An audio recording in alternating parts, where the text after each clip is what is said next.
Hey guys, what's up? It's Schla, and today I am back bringing ya another episode of Car Rides with Schla. And let me tell you today, it's just another day, another war. Each day is just another war in battles in the war, man. That's all. Every day is just another battle in the bigger war, man. That's all I have to say about that. Man, I'm feeling like complaining again, dude. I mean, sure, I'm politically involved. I'm politically aware of what's going on, but I still feel like we can't really do anything about it, man. It's like I feel like things are too far gone. It was our parents' generation. The blood is on their hands. They handed us all this debt and all this junk to deal with, and we're the ones contributing. I feel like I've reiterated this before, but I'm feeling particularly passionate about it now, as today was, I guess, a bit more of a kind of pessimistic day in terms of my perspective on things. I've been fairly optimistic, but man, I don't know. It's rough, and getting your footing in this economy is what's crazy. Now, some things I want to touch on is like the fact that if someone's making 15 an hour, they're probably paying about 200 a month into Social Security and Medicare, and I just think that just completely doesn't make any sense. It's just crazy because those are people who would presumably need it most, and they're losing it. I don't understand. Even me now, as someone who's working, it's how am I losing that much money to Social Security and Medicare, and especially as a young person. And as a young person, you would need that money most, because remember, having money early is how you get wealthy. It's having money as soon as possible. And they cut into young people so hard because not only is it just those programs that we don't get to see any benefit for until 60s, 70s. It's probably going to be 70s by the time I'm there. I mean, they're talking about all the time how Social Security funding could run out, and I know that's not. It's a bit of a fear monger. I'm aware that it really shouldn't run out, and there's just shenanigans that have not been properly done. So I'm not gonna, but chances are, at the rate we're going, it could be gone by the time. I mean, you would need a political shift that would accomplish that. You would need some kind of a political shift that would really change the trajectory of things, because it's not in a good direction right now for Social Security. And then it's also not fair because it worked so much better when you had a population surplus, and now you don't. So, it might have worked before, but then now the people taking from it, there's more people taking from it than people working. So that doesn't work. And I know, yeah, you can raise the rate and then make it so more rich people have to contribute. And that is, I don't know. I mean, we've kind of discussed that before about how it depends on how elitist you are. I mean, you can argue that those funds could be doing more to progress humanity further. I think we've talked about that. I'm not sure where I stand. Again, I'm like, I'm just not sure. I'm not sure where I fall on it, but I think a lot of these systems with AI could be fixed properly, because there would be perfect calculation for everything, and there's not really a debate. Like, you wouldn't need political parties to have a debate, or like, oh no, we shouldn't do that, oh no, we should do that, because it would just be figure outable, and it would say, yeah, you do need to have the rate raised, or you don't, and that's what I'm saying. Like I'm just, it's so upsetting because I know AI could just be used for evil, and that's really a shame, because the good timeline with AI is just so useful for me. I think it would be great in the good timeline, but I don't know what we're going to get yet. I can't predict the future that well, as much as I like to give my future predictions. I just don't know. I don't know what I'm going to do, because I'm working so much. I'm working so many hours, and I'm still not getting ahead, and it still seems like nobody's really crediting me that much at all. It just seems like people just kind of, it's really something. And that's kind of why I feel this way, is it's like it's conflicting for me, because both ways I would benefit right now, and both ways make more sense to me. Like, if we just didn't have Social Security, I think I said this, I would estimate there's probably about like 15% of people, and that might be a little generous, but 15% of people who would just benefit greatly from no Social Security, and then everybody else way worse. Everyone else would be way worse off.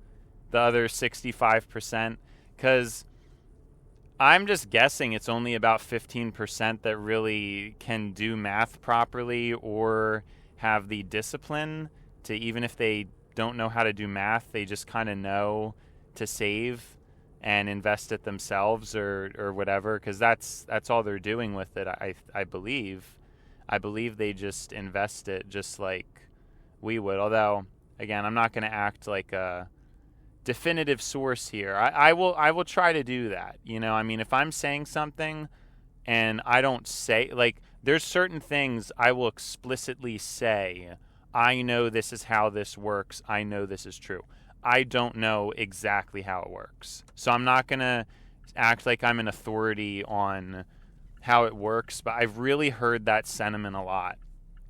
That if you just had your own money, you could just invest it in the stock market, just a standard fund, and get more out of it than you get from Social Security. So it is ultimately for people who, but the caveat with that, and this is a genuine point, and why the argument for needing a safety net is that you, in the event, like, let's say you retire and when there's a stock market crash, then you're just out of luck because your whole portfolio just tanks. So that is a genuine issue, and I think that deserves some recognition from the anti-Social Security people, because it's, you do need some kind of a safety net. And I guess the way it works in America is it is fairly minimal as is. We already function as a libertarian kind of meritocratic system as is. And it's not even just meritocratic, because there's also genetics to that. I've said it so many times. It's such a great country to live in if you're healthy. If you can make it through all the disgusting, unhealthy food temptations of American life, this is just the best country on the planet. If you're like just smart and can just save money, I really don't know that there's a better country. Well, like, if you have some kind of generational wealth. And when I say that, no, I don't mean like you have to have crazy generational wealth. I'm just saying, you have a house, like you can live with your parents. That's all the generational wealth you really need. If you're willing to work hard and you have a place to stay, best country on the planet. I don't even think it particularly comes close. But of course, if you have to rent, if you don't have roommates to split the rent down, yeah, you're going to run into some problems in America, especially getting your feet off the ground. But like I said, as long as you're just willing to work hard and put a lot of hours in, and you have a consistent place to go to, like, again, minimal generational wealth, as long as your parents are homeowners and they're not charging you rent, you're golden in this economy. That's all you really need, is just to not have to pay rent. Now there are other issues with that. There's insurance and different things. So I guess I can include, let's assume your parents are also paying for your insurance. At least that you know, because they can pay for your health insurance until you're 25. So that's a good buffer. And not everybody is afforded that either. I got cut off of mine earlier than most people, I think, because I didn't get all the way to 25 before I got mine cut off. But I'm still like confident about that opinion. You just have to be smart and navigate the chaos that is credit, and open up like 30 credit cards, and just be like a nerd, like, I don't know, and that's it. That's all you have to do. Healthy, nerdy, and I mean, being attractive always helps, but that's not an America thing. That's an everywhere thing. But I'm still confident in that. It's really good for people who are just have good genetics and just do well, but it's not good for if you're poor or if you're lazy. Although, see, the lazy part, that kind of goes both ways, right? Because if you have a surplus of generational wealth, you can probably be lazy. Like all the people, so this is what's crazy. If I was born in the 60s, I would be rich. I would be a millionaire easily. People who aren't millionaires, who were born in the 50s or 60s, are stupid. They're just really stupid people. Now, I'm saying that, but I'm obviously being a bit sarcastic, like, because my dad's not a millionaire, and but yeah. So I'm being a bit sarcastic, but that is the truth of it. Is there was just such an extreme advantage to being born then when it comes to wealth and gaining wealth. And the people who did, and there probably is, I'd have to ask GPT, but I think it's probably 5 to 10% of people back then just saved all their money, lived intelligently, and it just put it away in the stock market little by little, and got that exponential growth thing. I don't know how much. I guess I'll explain it briefly. People, you should know how that works. But essentially, the stock market, a lot of people argue there isn't a risk to it as long as you just do the mutual fund kind of thing. Like, you just invest in the top 100 stocks or whatever, and you just join a fund like that, and you should get about 6% back a year on average. Obviously, some years will be bad, some years will be better, but usually the stock market just keeps going up as a whole. Now, individual stocks don't, but everybody knows that. Everybody knows that individual stocks, like, you could lose or win, but this is like a slow, safe bet. A lot of people recommend it now. But the thing is, it kind of missed it's more common knowledge now. It was not common knowledge in the past. Like, I don't even think my dad would have really known to do it, and I think a lot of people didn't know to do it. And so you had a lot of people who were alive during, and I call it the financial golden age as opposed to the actual golden age. I still think is probably 90s or 2000s as like the true golden age. We could say the true golden age was like the 90s to the 2010s, and then during the 2010s was the end of, I think, a lot of the creativity and culture. And obviously since the 2020s there has been minimal new concepts, there has been minimal new media.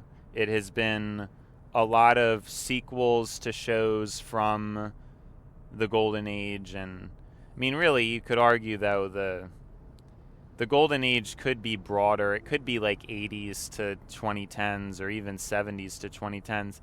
It really depends on what your opinion is.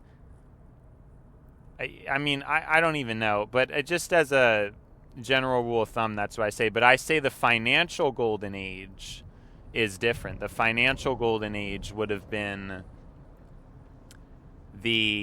I might even say 40s, like the late 40s to the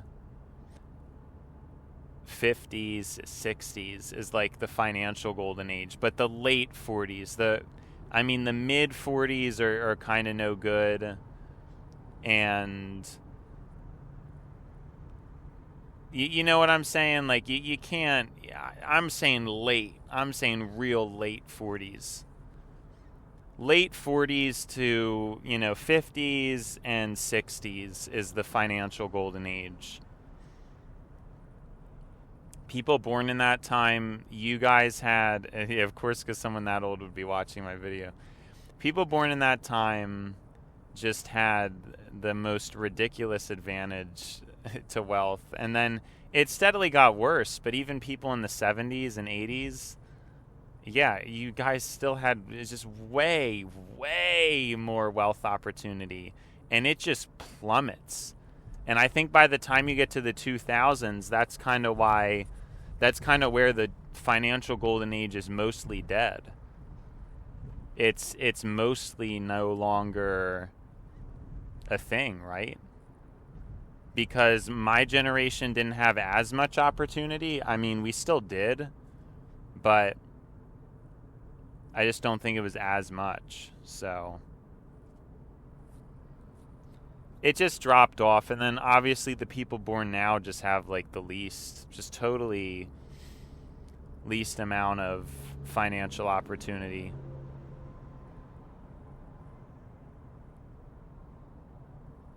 Wow.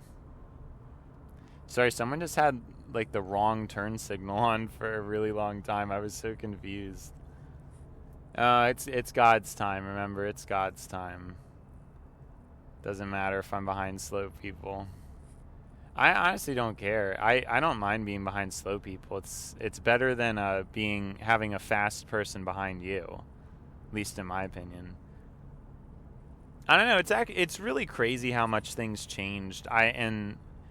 I used to be more in a rush when I was coming home from work, but I just don't even. It doesn't even matter anymore.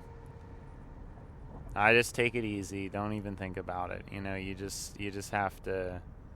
You have to do what you have to do. That's all life really is. You guys remember that one? That's all life really is. Is just doing what you have to do.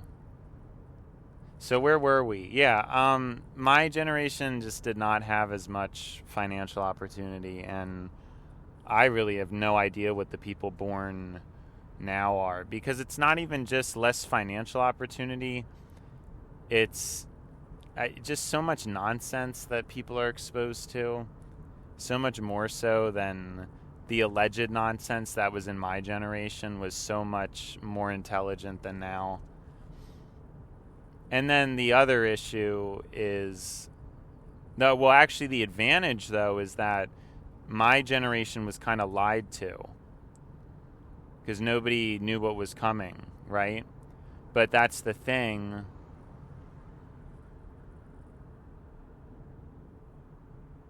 My generation was lied to. Like, we were told that life was going to be great, and it was just go to college, everything's going to be fine.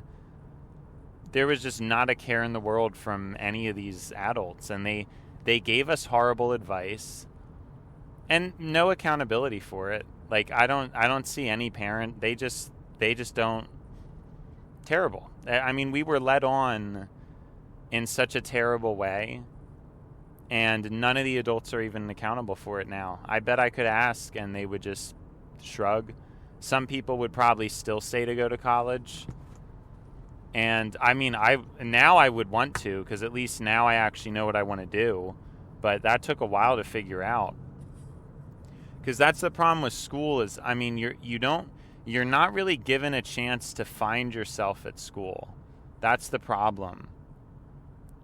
And I don't know if, I think it was not as big of a deal in the past. Because I think school was more natural in the past. Nowadays it's a lot more, I want to say natural and artificial, but there's got to be a further way for me to explain it for those who don't understand what I'm saying. And again, I guess I could be romanticizing the past here, but I think school in the past was stricter. And with strictness, I think that builds character. This is just kind of a theory, so again, don't take credit. I'm not a psychologist, but I think, as ironic as it sounds, I think having to go to a strict environment actually promotes character further than a leisurely one. And I know in some ways that isn't the case, because there is sort of a further individuality that I think comes with more unfettered freedom. But I think strictness really builds a good character in people. I think you see better people come out of that. And people still have their own individual personalities. But a lot of times freedom just leads humans to gravitate towards things that aren't good, especially when you're young like that. So I think a strict school environment is a good thing. And so that was the problem for me, is I just think you get away with too much in school. It's too easy. And that's kind of why I was able to slip through the cracks, because it was just way too easy. You weren't really held to much of a standard. And I can only imagine, if I really had a mentor, what could have happened. But I didn't, and nobody did. That's just my experience with school. I think a lot of people feel the same way. You graduate high school with no direction, and then I had to learn it, but there was so much time wasted. I could have known what I wanted to do by then, and I really should have, but at the same time, I think a lot of it was, well, I think I recently was saying that, how even though I think it's environmental, it is a weak-willed thing, right? You can't, at the end of the day, it was my fault. I guess I could have done more. I did have access to the internet. I was learning a lot of things, but it's just weird, because the environment theory, I think I'm actually a huge evidence of it, because I really thought I was trying. I was not wasting my life away. Once I was 14 was really when I had my wake-up call that things were no good, and that I didn't want to live like that anymore. Just the normie, aimless, have fun all the time lifestyle. I wanted to have discipline. I tried on my own. But then it's just, I don't even know. Life doesn't seem to promote it when you're young like that. My parents didn't really get it, and there was no outlet. School was not an outlet for me. You know what I mean? There was nothing for me to really channel my discipline into. And most importantly, there was nobody to recognize or care. And I think that's relevant. But I guess at the end of the day, it still is my fault, because I couldn't walk alone. And that ended up being my downfall. And I was still too soft. But what I'm saying is I tried. I think I tried a lot. I tried so much more than most people. And that's why I say that. I'm probably some of the most evidence for that concept. That, environment really is paramount. Because I tried to learn so much through YouTube. And I was exposed to and learned a lot. But at the same time, I was young, and I didn't... you hear different ideas on YouTube too. It's not vetted. You're just kind of hearing a lot of information. And I would hear one person and then hear another person have a different opinion. And then it's difficult to go through all that.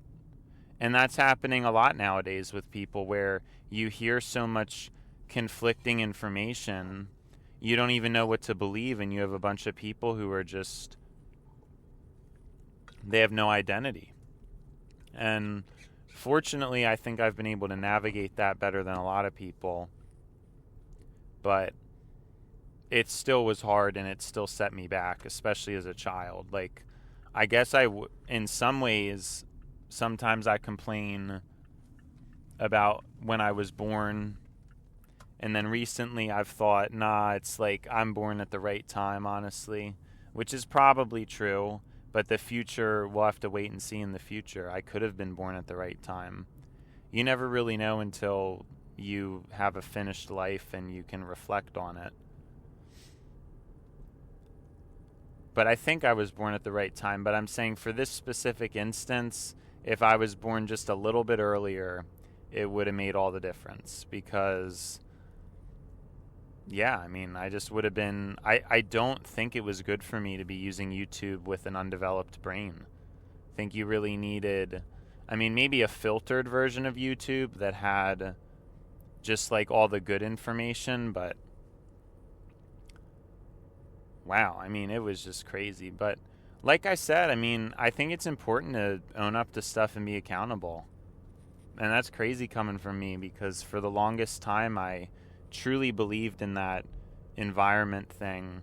And I still think that's probably the case, but you gotta have muscle, I guess. You still gotta just have muscle. Like, even if you are put in a terrible situation, it's just not good to think like that. You know, like, it's so destructive. And I think I actually caused a lot more misery by being aware of that and thinking it. And if I had just thought otherwise, I could have been further ahead. So it's always not a good idea to do that. I don't think so, at least. I mean, it's important to be realistic and have perspective. But to be hard on yourself due to environmental reasons is it's not good. Like, the only good manifestation of it is, hey, you know, if you grew up poor, you really learn about how to manage money better than, let's say, someone who was spoiled. Someone who was spoiled, they just blow all their money when they first get paid. You know what I'm saying? And then there's certain things like that are environmental that help. But that's not what I'm talking about when I'm talking about being too hard on yourself. I'm really talking about the people who, you know, it's like you're setting yourself up for disappointment. I mean, if I had really believed in myself, I think I could have done more. And I just didn't, and I just didn't do anything. You know, even if I didn't take any risks, I think I could have done something. I still think I could have been further than where I was, but at the end of the day, I just think it's being weak-willed.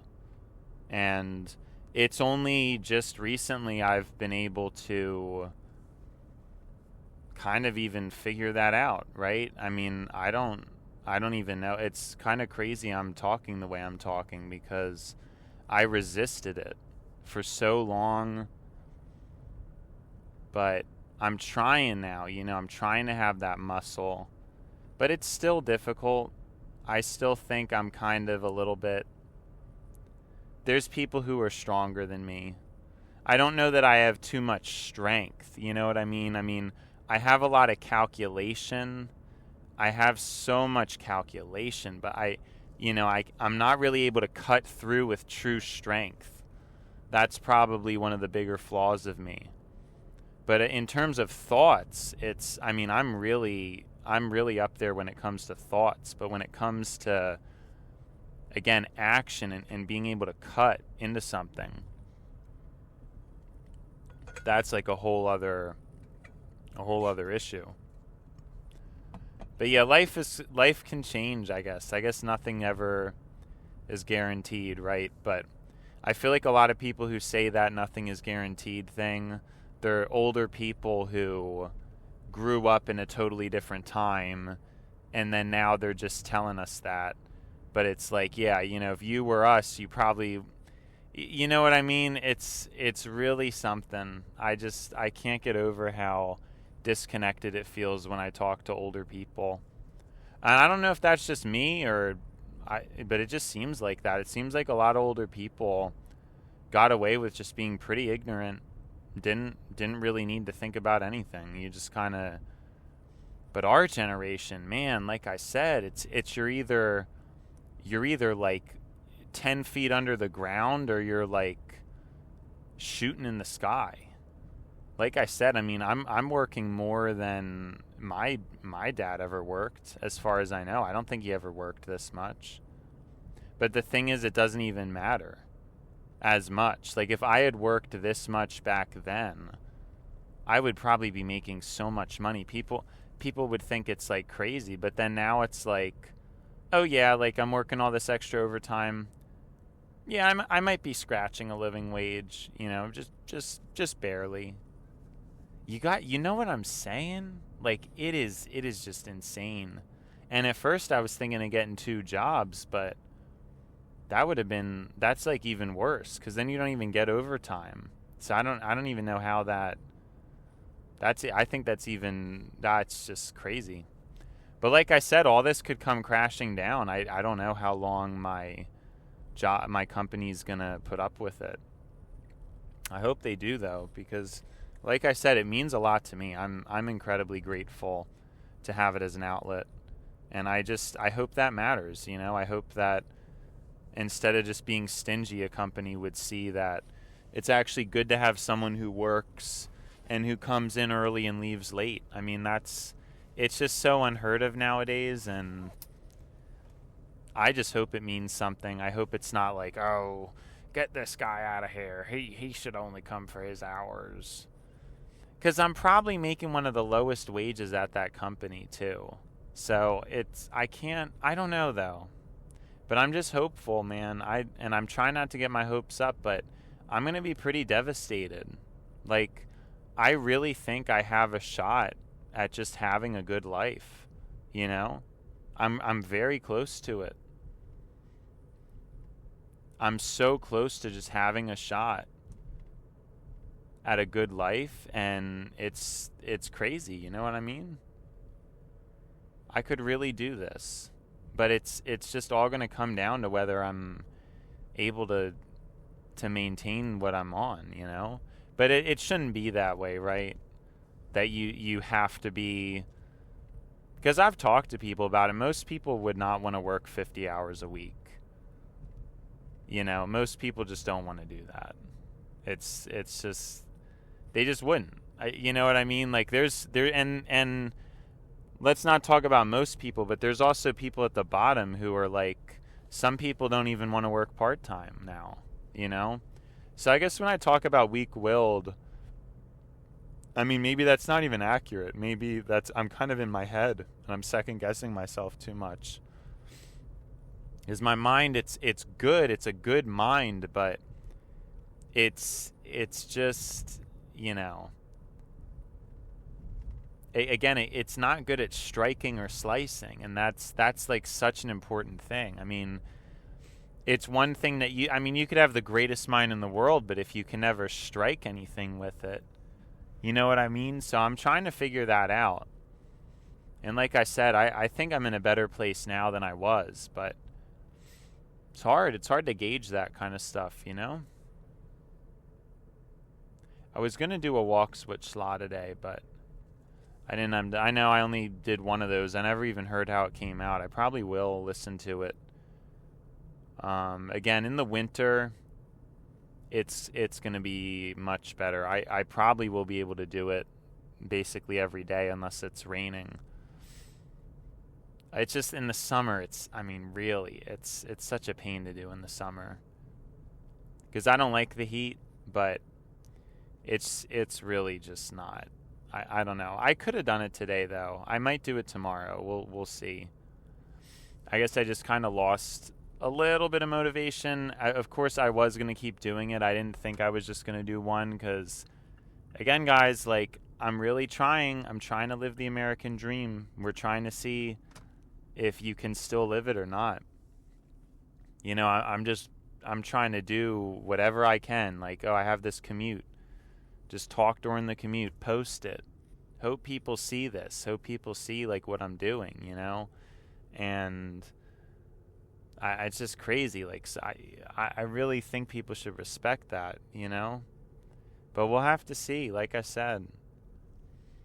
And like I said, I mean, I say some things that might come off bad or uncaring, but trust me, I care about people.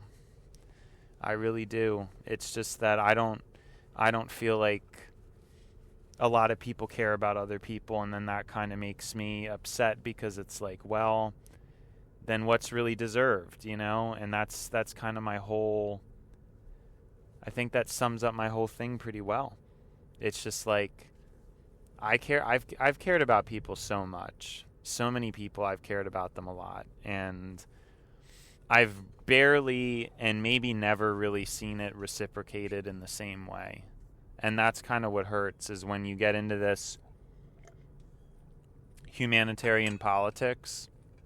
I think you have to be aware of the fact that people just wouldn't care. Isn't that crazy? I mean, maybe I'm mean or evil for saying that, but I genuinely think if you had a lot of the socialist systems in place, people would just get used to it and just not appreciate it. I don't know.